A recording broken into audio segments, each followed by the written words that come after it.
युवा हरि भैया से अनुरोध करूंगा कि उन्हें पुष्पगुच्छ से उनका स्वागत करें।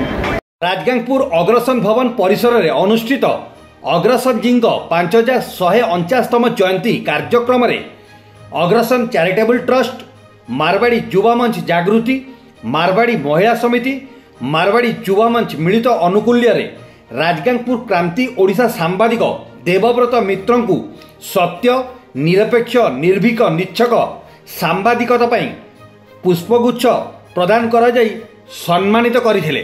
समग्र भारत में आज विश्व में मारवाड़ी अवदान कहले अतुलनीय।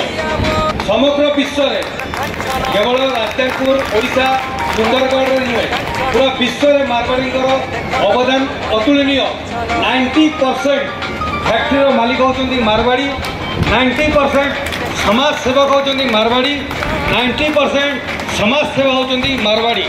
तांकर अवदान पूरा समग्र विश्व में अतुलनीय एवं मु मारवाड़ी समाज कार्यक्रम को अति आदर सह ग्रहण करे।